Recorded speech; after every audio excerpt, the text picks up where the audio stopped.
पाकिस्तान के राफेल विमान को मार गिराने के दावे झूठे साबित हो रहे हैं। राफेल बनाने वाली कंपनी और भारत के रक्षा सचिव ने साफ कर दिया है कि पाकिस्तान ने कोई राफेल विमान नहीं गिराया।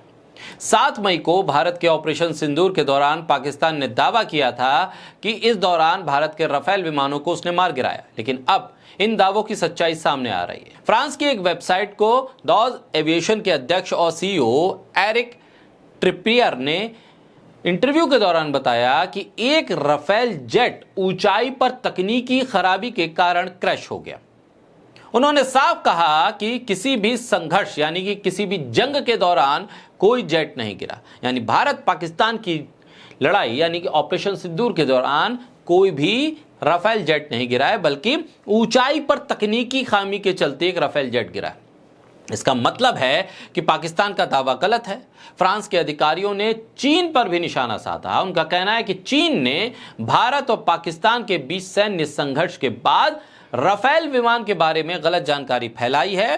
चीन ऐसा इसलिए कर रहा था ताकि राफेल विमान की बिक्री को नुकसान पहुंचाया जा सके।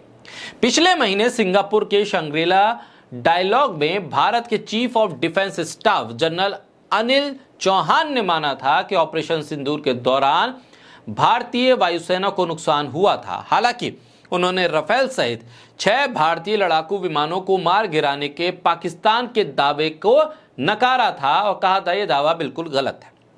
लेकिन एक सवाल बनता है, राफेल विमान की कीमत को लेकर लगातार राजनीति हुई और राजनीतिक बयानबाजी के इतर यह भी सही साबित हुआ कि राफेल विमान की कीमत सबसे ज्यादा है और भारत ने सबसे ज्यादा कीमत पर राफेल विमान खरीदे। इतने महंगे और इतने अत्याधुनिक विमान जो जंग में काम में आते हैं, वो ऊंचाई पर जाकर तकनीकी खामी की वजह से गिर जाएं, तो सवाल तो बनता है कितनी रकम क्यों दी गई एक ऐसे विमान पर जिसमें तकनीकी खामी आ गई और वो ऊंचाई पर जाकर क्रैश हो गया। अब इससे कम तो कीमत उस बोइंग विमान की थी जो एयर इंडिया का क्रैश हुआ। सवाल बोइंग पर भी उठ रहे हैं तो राफेल पर क्यों नहीं उठने चाहिए कि आखिर इसकी इतनी कीमत हमने चुकाई, उसके बाद भी अगर जंग के मैदान में कोई तकनीकी खामी आ जाए और उस खामी के चलते हमारा नुकसान हो तो इसकी जिम्मेदारी किसकी होगी? इस तकनीकी खामी को दुरुस्त करने के लिए क्या कोई एजेंसी, क्या कोई अधिकारी, कोई कर्मचारी तैनात किए गए या नहीं किए गए? राफेल का मेंटेनेंस कैसे हो रहा है, कौन कर रहा है और क्या वक्त पर इसका मेंटेनेंस हुआ? ऑपरेशन सिंदूर के दौरान जब राफेल विमान को इस मैदान में उतारा गया तो क्या प्रॉपर तरीके से उसकी तकनीकी जांच नहीं की गई थी उड़ान भरने से पहले? और अगर की गई थी तो फिर वो तकनीकी खामी क्यों आई? क्योंकि सवाल यह है कि भारत ने और मौजूदा सरकार ने राफेल को अपनी नाक का सवाल बनाया था। महंगी कीमत पर उसे खरीद कर जस्टिफाई किया था कि यह इतना अत्याधुनिक है कि इसके लिए ज्यादा से ज्यादा कीमत देना भी वाजिब है। तो फिर यह तकनीकी खामी की वजह से विमान का हादसे के लिए शिकार हो जाना, इसकी जिम्मेदारी कैसे तय होगी?